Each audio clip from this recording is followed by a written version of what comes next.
shir ay ku yeesheen magaalada London qaar ka mid ah odayaasha waxgaradka dhalinyarta iyo haweenka ku dhaqan wadanka Ingiriiska ee ka soo jeeda gobolka Hawd ay kaga hadleen xaaladda siyaasadeed iyo marxaladda uu wadanku marayo waxaana ka mid ahaa hadaladoodii sida tan waxa la rabay xisbiga iyo oo ah xisb al-xaakimka ama xisbiga dawladda iminka jirta ay ka dhisan tahay inay dadka u horseedaan wax lagaga dayan karo dimuqraadiyad lagaga dayan karo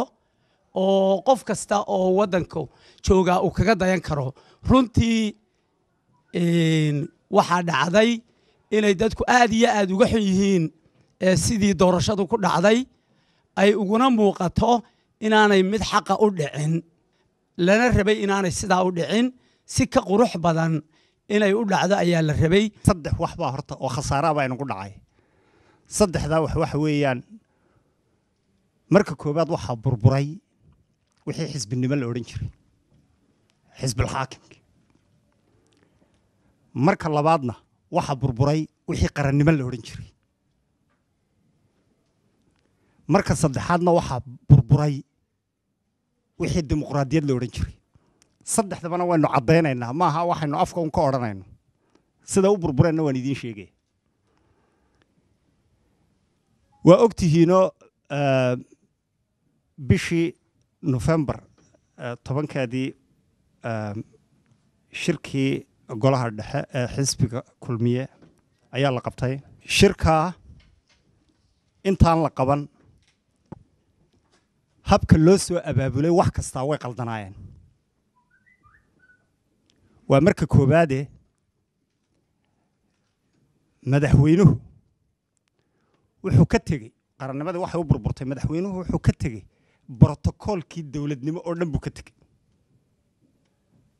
waa maxay brotokolka dawladnimo madaxweynuhu waa astaan qaran waxa weeyaan waa awoodda ugu sarreysa ee dhulka ka jirta madaxweynuhu wuxuu wakiil ka yahay oo uu madaxweyne u yahay dhammaan ummadda oo dhan waxa weeyaan xisbiga kulmiye xoog baanu ku leenahay xoolaanu ku leenahay tacab baanu ku leenahay wixii Somaliland ka galay wax ka badan baa naga galay Siiraanyo tacabka ka galay tacab ka badan baa naga galay Muuse Biixi tacabka ka galay tacab ka badan baa naga galay waxa weeyaan waxaanu leenahay ha loo soo noqdo runta oo dib ha loogu soo noqdo wada hadal iyo maslaxo oo doorasho iyo maxaan ku dhahdaa xaq dambe hal la sameeyo waxaan meesha ka dhacay wax la qaadan karo oo aanu yeeli karno midna maaha waxaan leeyahay arrintii maalintii dhaweyta ka dhacday 10kii bishii November ka dhacday wadankeena ee arrintii xisbiga ahayd inay si xaq darro u dhacday oo aanan raali ka ahayn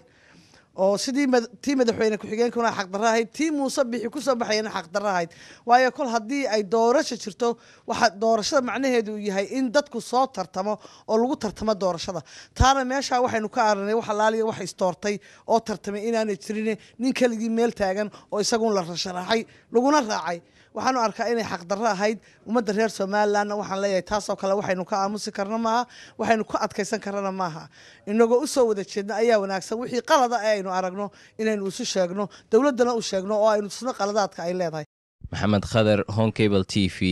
magaalada London